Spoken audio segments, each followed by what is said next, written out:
যে আমাৰ অসমত এনেকুৱা যিবিলাক ভালনাৰেবল এৰিয়া আছে তাত খিলঞ্জীয়া জনসাধাৰণক আৰ্ম লাইসেন্স দিয়া হ'ব আমি তেওঁলোকক আৰ্ম লাইসেন্স দিম তেওঁলোকে যাতে কোনোবাই যদি ভাবে যে মই বন্দুক কিনিম বা মই আগ্নেয়াস্ত্ৰ ৰাখিম তাৰ কাৰণে আজি আমি এটা স্কিম এনাউন্স কৰিছো special schemes for grant of arm licences to original inhabitants and indigenous Indian citizen in vulnerable and remote areas of Assam. আমাৰ বহুত সময়ত আমি দেখা পাওঁ যে নিৰাপত্তাৰ প্ৰশ্নত তেখেতসকল ভোগ কৰি থাকে আৰু বিশেষকৈ এতিয়া যেহেতু বাংলাদেশী নাগৰিক আদি বিতৰণৰ বহুত কাম আমাৰ চলি আছে গতিকে এই অঞ্চলবিলাকত আমাৰ যিখিনি থলুৱা খিলঞ্জীয়া লোক আছে তেওঁলোক যথেষ্ট নিৰাপত্তাৰ এটা সংকট ভুগি থাকে আৰু কিছুমান গাঁৱত অকনমান তেওঁলোকৰ পপুলেশন আছে কোবাত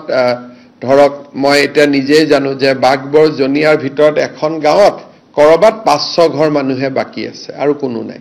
গতিকে এতিয়া সেই মানুহখিনিৰ কোনোবাই যদি চৰকাৰে বন্দুকটো কিনি নিদিয়ে কিন্তু কোনোবাই যদি লাইসেন্স বিচাৰে আমি তেওঁলোকক উদাৰভাৱে লাইসেন্স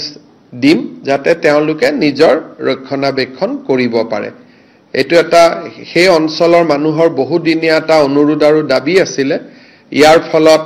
ঢিং ৰূপহী লাহৰিঘাট এই অঞ্চলবিলাকৰ পকেটত যিবিলাক আমাৰ অসমীয়া মানুহ এতিয়াও আছে তেওঁলোকে সদায় ভয়ত জাগাখিনিৰ পৰা ওলাই আহিব লাগে মাটিবাৰী বিক্ৰী কৰি ওলাই আহিব লাগে এতিয়া আমি তেওঁলোকক কৈছো যে চৰকাৰে আপোনালোকে লাইসেন্স খুজক আমি আৰ্মছ লাইসেন্স আপোনালোকক দি দিম আপোনালোকে তাত অন্তত এটা সাহসেৰে হৈতে থাকিব পাৰিব চৰকাৰে তো সাহস দিয়ে আছে এটা অতিৰিক্তভাৱেও আপোনালোকে এটা সাহস পাব এই এটা সিদ্ধান্ত আজি কেবিনেটে খুব এটা ইম্পৰ্টেন্ট মাইলস্টোন বহু দিনৰ পৰা এই দাবীবিলাক অসম আন্দোলনৰ সময়ৰ পৰা এই দাবীবিলাক আছিল কিন্তু কোনো চৰকাৰে সাহস কৰা নাছিল যে আমি দিব পাৰিম নোৱাৰিম এই দাবীবোৰ আজি নহয় অসম আন্দোলনৰ দিনাখনৰ পৰা এই দাবীবোৰ আছিল আৰু তেতিয়াই যদি আমাৰ থলুৱা মানুহখিনিক আৰ্ম লাইসেন্স আমি দিলুহেতেন হয়তো বহুত মানুহ নিজৰ ঘৰ মাটি বিক্ৰী কৰি নাহিলেহেতেন আজি কেবিনেটে যেটো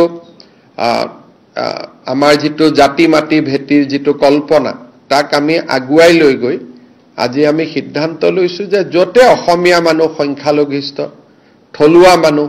জনজাতীয় লোক যতে সংখ্যালঘিষ্ঠ তেওঁলোকে তাতে আৰ্মছ লাইসেন্সৰ কাৰণে আবেদন কৰিব পাৰিব আৰু চৰকাৰে উদাৰভাৱে তেওঁলোকক আৰ্মছ লাইসেন্স দিয়াৰ ব্যৱস্থা কৰিব কিন্তু এটো নহয় যে আমি বন্দুকটো কিনি দিম হেতু কনফিউজ কৰিব নালাগে আমি কাকো বন্দুক কিনি নিদিও কিন্তু কোনোবাই যদি আৰ্মছ বিচাৰে তেতিয়ালে আমি তেওঁলোকক আৰ্মছ আমি দিয়াৰ ব্যৱস্থা কৰিম